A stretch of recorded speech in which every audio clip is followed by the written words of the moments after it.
معاملہ ہے. گزارش کروں گا کہ مائک کی آواز اسی کیمپس میں رکھیے گا, ایکو اس کا بند رکھیے گا, ٹھیک ہے.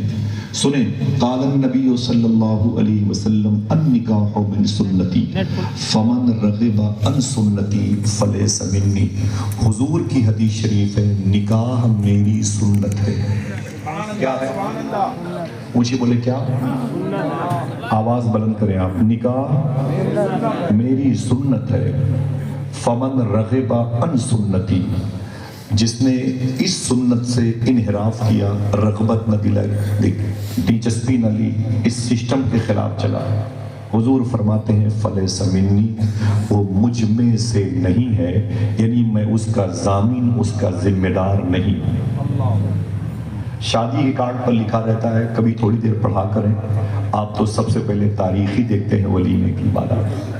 کبھی کبھی یہ دیکھا کریں سب سے اوپر اللہ کے نام کے نیچے اس کے حبیب کا فرمان بھی لکھا ہوا. جب اسے دیکھا کریں تو چوم لیا کریں, دعا کیا کریں اللہ اس شادی کو برکتوں میں تبدیل فرما دے, اور اس کارڈ کو سنبھال کر کے رکھا کریں. اس میں اللہ, اس کے رسول, مولا حسن, مولا حسین, مخدوم کائنات کے نام کی برکتیں رہتی. اسے گندگی کے ڈھیر پہ پھینکیں گے, رشتے کمزور پڑ جائیں گے, صوفیہ فرماتے ہیں. لہٰذا شادی کے کارڈ کو رکھا کریں سنبھال کر کے, زیادہ ہو جائے اسے دریا میں ڈال دیں یا ٹوٹی ہوئی قبروں میں اسے ڈال دیں, کہیں دفن کر دیں انشاءاللہ. شادی کے کارڈ چاہے 30 روپے کے ہوں چاہے 300 روپے کے ہوں, لکھا یہی ہوتا ہے النکاح من سنتی. اس کا معنی کیا ہوتے ہیں؟ نکاح میری سنت ہے. اونچی بولیں, اونچی بولیں. میاں حضور بیٹھے ہوئے ہیں, لیکن حقیقت یہ ہے کہ ابھی 70% لوگوں کو یہ نہیں پتا کہ سنت کسے کہتے ہیں. حقیقت مس بھائی معافی چاہتا ہوں, 70% ہمارے ہاں بزرگوں سے معافی چاہتا ہوں, نہیں پتا کہ سنت کسے کہتے ہیں. میں بتا دوں کہ نکاح میری سنت ہے, اس کے معنی ہوتے ہیں, حضور فرماتے ہیں نکاح یہ میرا طریقہ ہے, یہ میرا اصول ہے, میرا آئین ہے, میرا آرٹیکل ہے, میری نشانی ہے, میرا شعار ہے, میری پہچان ہے, میری علامت ہے. یعنی نکاح یہ حضور کا طریقہ ہے. سمجھ گئے؟ جو شادیاں ہو رہی ہیں, کل میرے بھائی کی بارات گئی تھی اور کل میری بہن کی بارات اسی گھر میں آئے گی انشاءاللہ. دعا کریں کہ جو لڑکی فہیم بھائی کے نکاح میں آئی ہے دلہن بن کے, اللہ اس کے قدم میں برکتیں عطا فرمائے, اور جو میری بہن یہاں سے ودا ہو کے کل جائے گی اس کے قدم میں سسرال میں برکتیں عطا فرمائے. جو غریب بچیاں ہندو ہو یا مسلمانوں کی ہوں, جو اچھے رشتے کے منتظر ہیں, اللہ ان کو ایک دن الصراط المستقیم پہ چلنے والے رشتے عطا فرمائے. آمین کہہ دیں. حضور فرماتے ہیں نکاح یہ میرا طریقہ ہے. اونچی بولے نکاح میرا طریقہ. تو سوال پیدا ہوتا ہے حضور کا طریقہ کیا ہے, حضور کا سسٹم کیا ہے, حضور نے کیسی شادی فرمائی, حضور نے کس نہج پر دولہا بننے کی رسم کی ادائیگی فرمائی ہے. توجہ دیجئے گا, انشاءاللہ بیٹھے رہیں گے, طبیعت کو بڑی بالیدگی حاصل ہوگی اور آپ کی روح کو ٹھنڈک ملے گی انشاءاللہ. نہ بات کیجئے گا, نہ موبائل کے کھیل کود میں لگے رہیے گا, ٹھیک ہے. یہی تو پوری زندگی کرتے ہیں, کبھی کبھی کھیل کود سے نکلیں اور حضور کے ذکر کی سمندر کی لہروں میں اپنے آپ کو ڈبوئیں. حضور فرماتے ہیں نکاح میرا طریقہ ہے, جو اس سسٹم کے خلاف چلے گا فلیس منی, میں اس کا ضامن نہیں. کون لوگ ہیں جو اپنی شادیوں میں اپنے عقیدے کو ملحوظ نہیں رکھتے, حضور کی شان میں توہین کرنے والوں کے ہاں رشتے کر لیتے ہیں, جو دین دھرم کی پاسداری کا لحاظ نہیں کرتے, اپنی بہن بیٹیوں کو دوسروں کے حوالے کر دیتے, یا وہ لڑکے وہ لڑکیاں ماں باپ سے آزاد ہو کر علماء کرام کی باتوں کو ٹھوکر مان کر کے اپنی مزاج کے مطابق رشتے کی بات کرتے ہیں. ان کے لیے الٹیمیٹم ہے فلیس منی, حضور اس کے ضامن نہیں. یورپ میں لڑکیاں لڑکیوں کے ساتھ شادی کرنا چاہتی ہیں, لڑکے لڑکوں کے ساتھ شادی کی اپلیکیشن کورٹ میں دے رہے ہیں. حضور نے الٹیمیٹم دے دیا, ان سے کہہ دو یہ مجھ میں سے نہیں ہے. برباد ہو جائیں گے وہ لوگ جو حضور کے سنت, حضور کے سسٹم پہ چلیں گے. آئیے تھوڑی سی بات کرتے ہیں کہ پھر حضور کا طریقہ کیا تھا. جو 5-7 سال کے بچے ہیں, جو 10 سال کی بچیاں ہیں, وہ بھی انشاءاللہ سمجھ لیں گی گفتگو کو. اب آپ یہ دیکھیں کہ حضور کا پھر طریقہ کیا ہے. حضور نے جو اعلان کیا کہ یہ نکاح یہ میرا طریقہ ہے, تو حضور نے کیسے نکاح کیا. حضور نے اپنی شادی کیسے رچائی، حضور کیسے دولہا بنے، توجہ ہے؟ سنیں گے انشاءاللہ، بیٹھے رہیے گا۔ روز آپ کسی نہ کسی شادی میں جاتے ہیں، آج حضور کی شادی کی بات سنیے انشاءاللہ، ٹھیک ہے؟ اللہ کے رسول صلی اللہ تعالی علیہ وسلم کے سگے پردادا کے ابو کا نام ہے عبد مناف، یہ قصی کے بیٹے ہیں، وہ کلاب کے، وہ مرہ کے، وہ فہر کے، وہ لوئی کے، آگے ابراہیم علیہ السلام تک سلسلہ چلا گیا۔ یہ حضور کے سگے پردادا ہیں۔ ان کی شادی مکہ شریف میں ہوئی تھی۔ جب مکہ شریف میں ہوئی تو ان کے گھر میں ایک بیٹا پیدا ہوا، اسی بیٹے کا نام رکھا گیا حضرت ہاشم، جو حضور کے سگے پردادا کہلاتے ہیں، اسی لیے حضور کو ہاشمی کہا جاتا ہے۔ حضور کو ہاشمی کہا جاتا ہے اسی نام کی وجہ سے۔ جب یہ بڑے ہوئے تو ان کی شادی مدینہ شریف میں ہوئی۔ مدینہ کا نام سن کے سبحان اللہ، یہ پہلا رشتہ تھا حضور کے خاندان کا جو مدینے میں ہو رہا تھا۔ جس خاندان میں رشتہ ہوا اس خاندان کو خاندان بنو نجار کہتے ہیں۔ اس خاندان میں ایک لڑکی تھی، اس کا نام تھا حضرت سلمہ۔ ایک روایت کے مطابق کلثوم بنت حارث انصاری رضی اللہ تعالی عنہا کے نوک قلم سے لکھے ہوئے وہ اشعار تھے جو اسی خاندان کی بچیوں نے حضور کے مدینے میں انٹری کرتے وقت پڑھا تھا، جس کو سن کر کے فرشتے ہی نہیں جھومے، اللہ کے رسول بھی جھوم رہے تھے۔ طلع البدر علینا من ثنیات الوداع وجبت شکر علینا ما دعا للہ داعی۔ یہ مبارک نعت انہی بچیوں نے پڑھی تھی، یہ حضور کی سگی پردادی کے میکے کی لڑکیاں تھیں۔ سننا غور سے، اس خاندان کا نام تھا خاندان بنو نجار۔ اسی خاندان میں حضور کے پردادا جناب ہاشم کی شادی ہوئی، اور جس عورت سے، جس لڑکی سے ان کی شادی ہوئی اس کا نام تھا حضرت سلمہ۔ جب یہ دونوں میاں بیوی اکٹھا ہوئے تو ان کے گھر میں ایک چاند جیسا بیٹا پیدا ہوا، جس کو حضور کے سگے دادا حضرت عبد المطلب کہا جاتا ہے۔ حضور کے دادا کے نام پہ ذرا اونچی بولیں، اگر کوئی پوچھے تو بتا دو گے؟ حضور کے دادا کا نام حضرت عبد المطلب تھا۔ اونچی بولے کیا تھا؟ حضرت عبد المطلب تھا۔ ان کا ٹائٹل تھا شیبہ، ان کا لقب تھا شیبہ۔ اسی لیے کعبے کے آنگن میں ایک گیٹ تھا، اس کا نام تھا باب شیبہ۔ اسی گیٹ سے یہ اندر جاتے تھے اور کعبے کا دروازہ کھول کے اس کے اندر عبادت کرتے تھے۔ ان کی اولاد کو آل شیبہ کہا جاتا ہے۔ جب یہ بڑے ہوئے تو ان کی شادی مکہ شریف میں جس لڑکی سے ہوئی تھی، اس لڑکی کا نام سن کے اگر کوئی منع کرے گا تب بھی سبحان اللہ، اس کا نام تھا حضرت فاطمہ رضی اللہ عنہا۔ فاطمہ حضور کی دادی کا بھی نام تھا، فاطمہ حضور کی چچی جو حضور کی سمدن تھی، مخدوم کائنات کی ساس تھی، امام حسن اور حسین کی وہ دادی تھی، ان کا بھی نام تھا، اور فاطمہ حضور کی بیٹی کا بھی نام فاطمہ بولے، اور فاطمہ حضور کی نواسی کا بھی تھا، اور حضور کی نواسی کی بیٹی کا بھی نام فاطمہ تھا، اور فاطمہ حضور کے بیٹے امام حسن کے لاڈلے شیخ عبد القادر جیلانی کی ماں کا بھی نام۔ سبحان اللہ، سبحان اللہ۔ یہ نام جن بچیوں کو اللہ ان کی تقدیر کو روشن فرما دے، آمین کہہ دیں۔ سنیے گا، ان کا نام تھا فاطمہ۔ حضور کے دادا جناب عبد المطلب کی شادی جس لڑکی سے ہوئی مکہ شریف میں، اس لڑکی کا نام تھا حضرت فاطمہ۔ اب جب یہ دونوں روحیں اتصال کا شرف پاتی ہیں، اکٹھا ہوتی ہیں، تو ان کے گھر میں نور محمدی کا اصل سینٹرل پوائنٹ وہ عظیم شہزادہ پیدا ہوا جس کو حضور کے ابو حضرت عبداللہ کے نام سے لوگ جانتے ہیں۔ حضور کے ابو کا نام سن کے اونچی بولے، کچھ سمجھیں، کچھ سمجھیں، کچھ سیکھیں، کچھ یاد کریں۔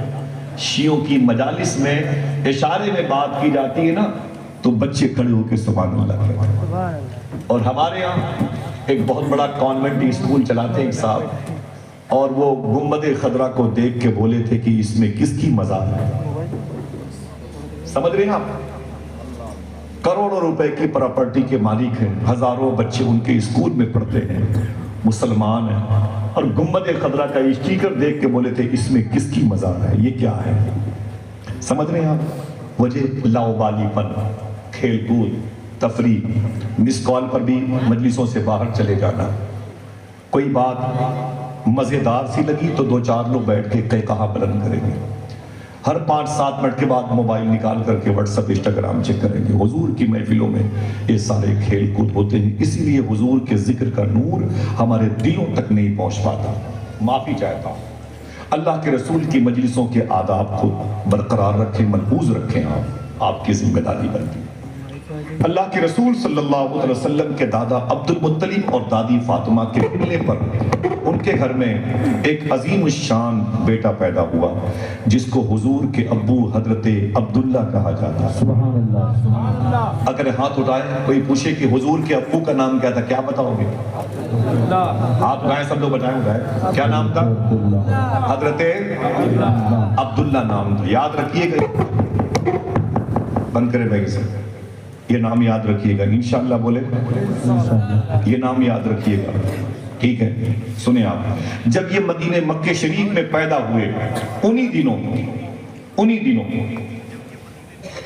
اسی مکہ شریف میں ایک بزرگ تھے، ان کا نام تھا حضرت وہب. ان کی بیوی تھی، اس کا نام تھا برہ. ان دونوں میاں بیوی کے گھر میں ایک شہزادی پیدا ہوئی جس کا نام سن کے تڑپیں گے، جس کو دنیا حضرت بی بی آمینہ کے نام سے جانتی ہے. یہ حضور کی ماں کا نام. بولے کوئی پوچھے حضور کی ماں کا نام کیا بتائیں گے؟ حضرت آمینہ حضور کی ماں کا نام. میرے آقا کی ماں ہے ماں. اللہ اکبر. سب کی ماں ایک طرف، حضور کی ماں ایک طرف ہے. جس نے نبیوں کے سردار کو 9 مہینے اپنے شکم میں رکھا، اس کا نام آمینہ. جب حضور کے ابو عبداللہ پیدا ہوئے جناب عبد المطلب اور فاطمہ کے گھر میں، تو اس وقت بی بی آمینہ پیدا ہوئی مخدومہ برہ جناب وہب کے گھر میں. ادھر وہ جوان ہو رہی تھی، ادھر یہ جوان ہو رہے تھے. ایک روایت کے مطابق رجب شریف کے مہینے میں حضور کے ابو کی شادی حضور کی امی سے ہوئی تھی. محبت سے بولیں. رجب شریف کے مہینے میں شادی ہوئی تھی. ٹھیک ہے، یہ شادی ہو گئی. اللہ کے رسول صلی اللہ تعالیٰ علیہ وسلم ہندوستانی گھڑی کے مطابق ٹھیک ربیع النور شریف کی 4:25 اور 4:35 کے درمیان سرکار اسی مبارک نور محمدی ان کی پیشانی میں تھا، ان کے ابو کے ٹرانسفر ہوئے، پشت مبارکہ میں آئے اور پھر منتقل ہو کر کے رجب کی جمعہ کی شب میں بقول شیخ عبداللہ محدث دہلوی اپنی ماں کے شکم میں آئے. اور پھر مکے کے جزیرے پر ربیع النور شریف کی 11 تاریخ جب جا رہی تھی، 12ویں کی برکتیں آ رہی تھی، تو حضور مکے شریف میں پیدا ہوئے. آپ یہ کہہ سکتے ہیں الصلاۃ والسلام علیک یا رسول اللہ. ابو علی شاہ قلندر پانی پتی کے روضے کے قریب لیٹا ہوا شاعر الطاف حسین حالی کہتا ہے، وہ نبیوں میں رحمت لقب پانے والا، مرادیں غریبوں کی بر لانے والا، اتر کر حرا سے سوئے قوم آیا اور ایک نسخہ کیمیا ساتھ لایا. سنیں، نسخہ کیمیا کو اسلام کا سسٹم آئین کہتے ہیں. توجہ دینا. اللہ کے رسول صلی اللہ تعالیٰ علیہ وسلم پیدا ہوئے، بی بی آمینہ کے گوشت سے امی حلیمہ کے پاس گئے اور پھر تشریف لائے تو حضور کے 55 کی عمر آگے بڑھی. ماں بھی نہ رہی، ابو بھی نہ رہے، بھائی بھی نہیں، اور حضور کی بہن بھی نہ رہی. اللہ کے رسول صلی اللہ علیہ وسلم کی عمر شریف 6-7 سال کی ہوئی. حضور کو پالا کس نے؟ توجہ دیجیے گا بھائی. حضور کی پرورش کس نے کی؟ حضور کی نشو نما، حضور کو کس نے اپنی آغوش میں تربیت دی؟ تو بات کرتے ہیں جناب ابی طالب کی. جناب ابی طالب نے حضور کی پرورش کی. یہ حضور کے چچا ہیں، حضور سے بڑی محبت فرماتے ہیں. معلوم ہے یہ کما کے لاتے تھے اور ان کی بیوی فاطمہ بنت اسد کھانا بناتی تھی. ان کے بچے ہاتھ دھل کے دسترخوان کے قریب بیٹھ جاتے تھے اور کہتے تھے امی کھانا نکالو، ہمیں بھوک لگی ہے. تو ان کے ابو جناب ابی طالب کہتے خبردار کسی کو ایک روٹی بھی نہیں ملے گی، کسی کو نہیں ملے گا کھانا. تو بچے کہتے ابو کیوں؟ تو جناب ابی طالب کہتے جب تک محمد عربی نہیں آ جائیں گے کسی کو کھانے کو نہیں. سبحان اللہ. نعرہ تکبیر، نعرہ رسالت، جب تک حضرت مصطفیٰ آئیں گے کسی کو کھانا نہیں ملے گا. اللہ اللہ. تو ان کے اپنے بیٹے کہتے ابو کماتے آپ، پکاتی میری ماں، اور کھانا آپ کے بیٹے کو کھانا ہے، محمد کا انتظار کیوں کیا جاتا ہے؟ تو جناب ابی طالب کہتے اے میرے بیٹو، میرے گھر میں جو بھی برکتیں ہیں سب اسی محمد عربی کے قدم کی وجہ سے پائی جاتی ہیں۔ سبحان اللہ سبحان اللہ۔ گھر میں جو چولہے جلتے ہیں آمینہ کے لال کی وجہ سے جلتے ہیں۔ دو جہاں کی نعمتیں ہیں ان کے خالی ہاتھ۔ اللہ کے رسول سے جناب ابی طالب نے بڑی محبت فرمائی، ایسی محبت فرمائی آج ہمارے گھر میں اگر کوئی جوان شخص قریب کا انتقال کر جاتا ہے، اس کے بچے پھٹی ہوئی پینٹ اور ٹوٹی ہوئی چپلیں پہن کے دروازے پر کھڑے رہتے ہیں۔ ہمارے بچے کٹ کیٹ کھاتے رہتے ہیں، ہمارے بچے کیڈبری کھاتے رہتے ہیں، ہمارے بچے فروٹ سے کھاتے رہتے ہیں، اور اس کے بچے کے پیروں میں ٹوٹی ہوئی چپل رہتی ہے، ہاتھوں میں سوکھی ہوئی روٹیاں رہتی ہیں، وہ بھی حسرت سے دیکھتا رہتا ہے۔ اپنے باپ سے کہتا ہے، اپنی ماں سے کہتا ہے امی کیا بات ہے، اپنے پاس کچھ نہیں ہے، پڑوس میں فلاں کے پاس بہت کچھ ہے۔ ماں رو کے بولتی ہے تیرا باپ مر گیا، تو یتیم ہے، اس کے باپ کے پاس پیسے بہت ہیں۔ بچہ رو کے بولتا ہے میرا باپ کیوں مر گیا؟ بچے کو کیا پتا اس میں مشیت کا دخل تھا۔ اپنی غریبی پر ماں اسے چپ کراتی ہے، تسلی دیتی ہے۔ صاحبو، چاہے ہندو ہو چاہے مسلمان، کوئی غریب کوئی یتیم بچہ آپ کے قریب ہو تو اس کا خیال رکھا کریں انشاءاللہ۔ دل سے بولیں یہ اسلام ہے، یہی قریب نواز کا ششت مشن ہے۔ اللہ کے رسول سے جناب ابی طالب، حضور کے ابو نہیں ہیں، حضور کی امی نہیں ہیں، جناب ابی طالب حضور سے کتنی محبت کرتے تھے۔ گرمی کے دنوں میں جب سونے کا وقت آتا تو دروازے کے قریب میں جناب ابی طالب حضور کو سلاتے تھے، دروازے کے قریب، اور اپنے بچوں کو اندر کوٹری میں برآمدے میں حبس امس گرمی سے بچے بلبلاتے رہتے جناب ابی طالب کے، اور حضور کو ٹھنڈی ہوا کے سائے میں سلاتے تھے۔ حضور کی عمر شریف کتنی تھی؟ 7-8 سال۔ کتنی؟ 7-8 سال کے حضور تھے۔ اللہ کے رسول صلی اللہ علیہ وسلم دروازے پہ ٹھنڈی ہوا کے سائے میں سوتے، لیکن جناب ابی طالب کے بیٹے کہتے کبھی کبھی جب میری آنکھ کھلتی تو ہم جب اندر سوئے ہوئے رہتے تو اندر نہ ہوتے بلکہ ہم حضور کی جگہ پہ ہوتے، اور حضور وہاں نہ ہوتے باہر اندر ہوتے، سبحان اللہ۔ یعنی ٹرانسفر ہو جاتے تھے۔ تو جناب ابی طالب کے بیٹے کہتے ابو کیا بات ہے، ہم تو اندر سوئے تھے، آنکھ کھلی تو دروازے پر ہیں، اور حضور دروازے پر تھے، اور آنکھ کھلی تو حضور اندر ہیں۔ تو جناب ابی طالب فرماتے تھے راتوں کو دروازے کے پاس مجھے کچھ خطرہ محسوس ہو رہا تھا، خطرہ محسوس ہو رہا تھا۔ بولے جب خطرہ محسوس ہوا تو مجھے محمد کی جان پیاری ہے یاد آ گئی، میں نے محمد کو اٹھا کر کے اندر بھیج دیا اور تم کو اٹھا کے محمد کی جگہ پہ لٹا دیا۔ جناب ابی طالب کے بیٹے کہتے ابو اگر اس خطرے سے ہم 2-4 ہو گئے ہوتے، اگر ہمیں کچھ ہو گیا ہوتا تب۔ ایک باپ اپنے بیٹوں سے کہتا ہے اے میرے بیٹے سن، تم جیسی ہزاروں اولادیں محمد کے نام پہ قربان ہو جائیں۔ سبحان اللہ سبحان اللہ۔ اللہ اکبر اللہ اکبر، ذرا محبت سے کہہ دو سبحان اللہ۔ حضور کیا بڑے ہوتے رہے، حضور کے صدقے میں دنیا بڑی رہی، حضور کے صدقے میں کائنات کی خوشیاں بڑی ہوتی رہی۔ اللہ کے رسول نے صرف ایک سفر کیا تھا حبشہ کی طرف، روایتوں میں بصرہ کا بھی نام آتا ہے، ملک شام کا، اپنے چچا کے ساتھ۔ راہب کی بدتمیزی کی وجہ سے حضور واپس آ گئے تھے۔ اللہ کے رسول کی عمر شریف 20 سال کی ہوئی، اور اللہ کے رسول نے اپنے چچا کے کاروبار میں تھوڑا بہت سپورٹ کیا۔ بزنس کے اعتبار سے حضور کے چچا کمزور تھے۔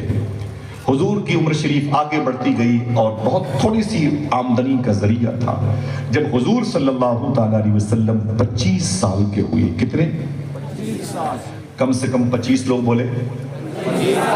ایک تو 25 سال کی عمر ہوتی ہے جوانی کی، دوسری بات عمر کس کی ہے؟ حسینوں کے سردار کی، شہنشاہ حسینہ کی، شہنشاہ خوبہ کی۔ میرا امام کہتا ہے خورشید تھا کس زور پہ، کیا بڑھ کے چمکا تھا قمر، سورج بھی بڑے تمطراق سے نکلا ہوا تھا، راتوں کو چاند بھی نکل کے اپنی چاندنی بکھیر رہا تھا، لیکن جیسے آمینہ کے لال نے اپنے چہرے سے نقاب اٹھائی، نہ اس کا پتہ نہ اس کا پتہ،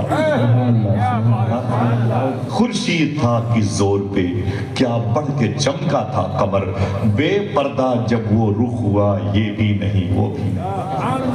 اللہ کے رسول 25 سال کے ہیں، ابھی شادی نہیں ہوئی۔ النکاح من سنتی، نکاح میری سنت ہے۔ اونچی بولے نکاح، اسے یاد کر لیں۔ یہ مت کہنا کہ مجھے جو باتیں بتائی گئی میں بھول گیا، بتائیے گا اپنی بہن بیٹیوں کو انشاءاللہ۔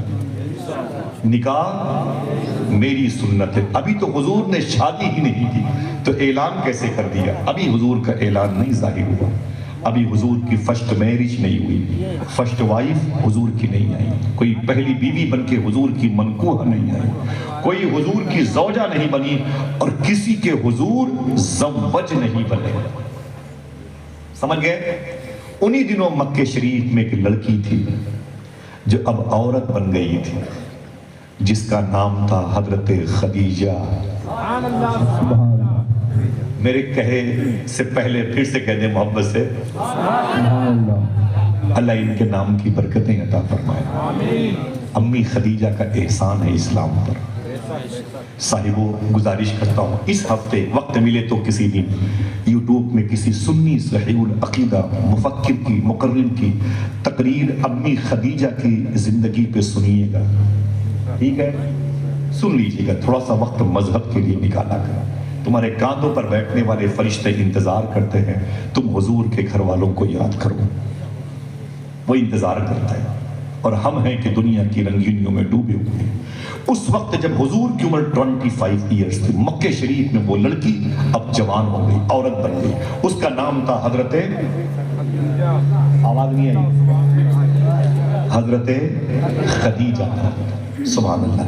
ان کے پاس اتنی دولت تھی کہ پورے مکے میں سب سے زیادہ پیسوں کی جو دھمک تھی وہ انہی کے گھر میں تھی، اور ان کو ایک انگریز اپنی کتاب میں کہتا ہے وہ کوئین آف دا مکہ تھی، مکے کی رانی تھی وہ۔ 40 اونٹوں پر ان کے لگیج ایسے بندھے لدے کھڑے رہتے تھے۔ سب سے زیادہ پیسہ پورے مکے میں اگر کسی کے پاس تھا تو امی خدیجہ کے پاس تھا۔ ان کے باپ کا نام تھا حضرت خویلد، ٹھیک، سب سے بڑے پیسے، امیر شہر مکہ کہلاتے تھے۔ باپ اور بیٹی کے پاس بے تحاشا دولت تھی۔ باپ نے اپنی بیٹی کی شادی کی، بیٹی کا نام یاد ہے؟ حضرت خدیجہ، زڈنی جی خدیجہ، ٹھیک۔ ان کی شادی ہو گئی، لیکن افسوس کی شادی کے کچھ دنوں کے بعد ان کے شوہر کا انتقال ہو گیا، خدیجہ بیوہ ہو گئی۔ پھر باپ نے دوسری شادی کی بات کی، ایکسپٹ کر لیا، تیار ہو گئی، اور جب دوسری شادی ہوئی امی خدیجہ کی، یہ میں نے امی کیوں کہا یہ بعد میں پتہ چلی، جب دوسری شادی کی ان کے باپ کے کہنے پر انہوں نے اپنی کی، تو ان کے دوسرے ہسبینڈ سے، شوہر سے ایک بیٹا پیدا ہوا، لیکن افسوس کی بات ہے کہ جیسے بیٹا پیدا ہوا ذرا سا بڑا ہوا کہ ان کے دوسرے شوہر کا بھی انتقال ہو گیا۔ یہ دوسری مرتبہ بیوہ ہو گئی امی خدیجہ۔ جب دوسری مرتبہ بیوہ ہو گئی تو آپ نے اپنی سہیلیوں کو اور اپنے باپ کو، اپنے نوکر چاکر کو، اپنے مشیر کاروں کو، مشورہ دینے والوں کو بلایا، کہا خبردار اب میرے گھر میں کوئی رشتہ لے کے مت آنا، اب مجھے شادی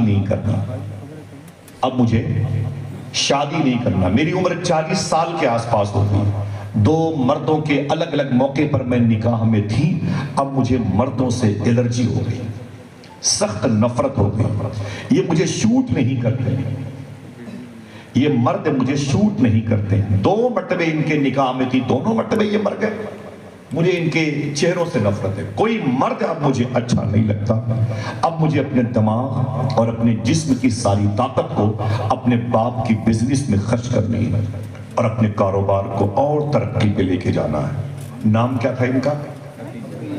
ماشاءاللہ اونچی بولے، حضرت خدیجہ۔ ان کی عمر ہو گئی تھی 40 اور حضور کی عمر 30 سال۔ بولے بھائی یاد کریں، تقریر سننے سنانے کا دور ختم ہو گیا، اب یاد کریں، تاکہ کسی چھوٹی سی دکان پر بیٹھیں تو حضور کی تھوڑی سی بات کریں تو دکان میں برکت بھی تو ہو یار.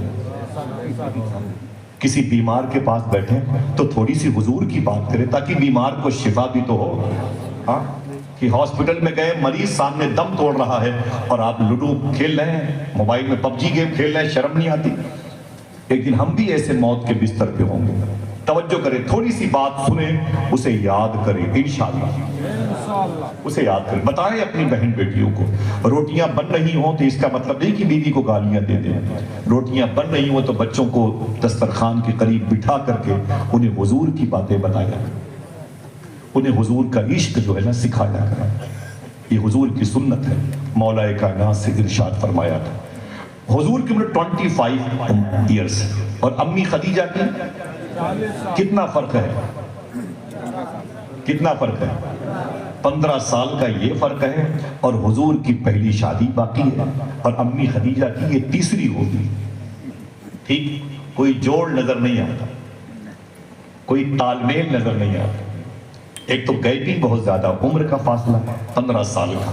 لیکن امی خدیجہ کہتی ہیں میں نے حضور کی تعریف تو سنی تھی لیکن کبھی حضور کو دیکھا نہیں تھا, کبھی حضور کو دیکھا نہیں. ایک دن امی خدیجہ فرماتی ہیں میں مکہ شریف کی گلی سے گزر رہی تھی, سامنے سے اللہ کے رسول تشریف لا رہے ہیں. محبت سے بولے, حضور اگر تشریف لا رہے تھے تو آپ کو طلب جانا چاہیے کہ ہو سکتا ہے میری طلب قبول ہو جائے تو تھے سے ہے بھی ہو سکتا ہے کہ نہیں؟ تھے سے ہے بھی ہو سکتا ہے. دعا تو مانگی ہے نا آپ نے, سنا ہے آپ ہر عاشق کے گھر تشریف لاتے ہیں, میرے گھر میں بھی ہو جائے چراغاں یا رسول.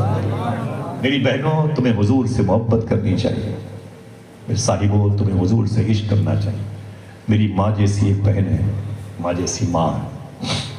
وہ کہنا ہے کہ آصف بھائی مجھے یاد نہیں میں نے کتنی سینکڑوں مرتبے میں نے حضور کی زیارت کی ہے.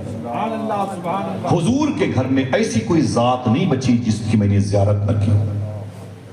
میں ایک مرتبہ, ان کے جو شوہر ہیں میرے بچپن کے دوست ہیں, میں ان کے گھر پہ گیا تو میں ان کے شوہر کے ساتھ تھا تو چلا گیا تو جو میری ماں جیسی وہ باورچی خانے میں تھی, ان کو آپا کہتے ہیں. اندر چلا گیا باورچی خانے میں, ہم اور قاری شوہر تھے. تو جب اندر گیا تو ان کے باورچی خانے میں ٹیبل اونچائی والا رکھا ہوا تھا, چھوٹا ہوتا ہے لیکن اونچا رکھا تھا. تو میں نے کہا آپا یہ ٹیبل کیسا ہے, اتنا اونچا کس کام کا؟ بولے بھائی جان اس سے بیٹھنا نہیں بیٹھنا نہیں بیٹھنا نہیں. میں نے کہا نہیں بیٹھوں گا, یہ ہے کس کام کا؟ اتنا اونچا ٹیبل, اتنا خوبصورت, صاف ستھرا, شفاف. تو معلوم کیا کہا انہوں نے؟ بولے لوگوں پر حضور کا کرم خواب میں ہوتا ہوگا, اب تو مجھ پر جاگتے ہوئے حضور کا کرم ہو جاتا ہے. جاگتے ہوئے مجھ پر حضور کا کرم ہو جاتا ہے. میں نے کہا کیا مطلب؟ بولے دن کے اجالے میں میں نے اللہ کے رسول صلی اللہ علیہ وسلم کو اپنے گھر میں بارہا ٹہلتے ہوئے دیکھا ہے, اور یہ ٹیبل میں نے حضور کے لیے رکھا ہے. اللہ, یہ ٹیبل میں نے حضور کے لیے رکھا ہے, اس پر کسی کو بیٹھنے نہیں دیتے. ادب کے خلاف نظر آتا ہے. حضور کھڑے ہوں اور ہم روٹیاں بنا رہے ہیں. حضور کا اپنی امت پر اس قدر کرم ہے. میری بہنوں آؤ حضور سے پیار کرو, حضور سے محبت کرو. تمہاری آنکھیں حضور کو دیکھنا چاہتی ہیں, تمہارا دل حضور سے ملنا چاہتا ہے, لیکن جب حالات کی نیرنگیوں نے ہمیں حضور سے قریب کر دیا. موبائل کی آوازیں ہر گھر سے آتی ہیں. الہ آباد کا وہ درویش کہتا ہے بیوی, بیٹی, بہو, بیٹے, داماد سب کے کمرے سے رات کے 1:30-2 بجے تک گانے بجانے کی آواز آتی.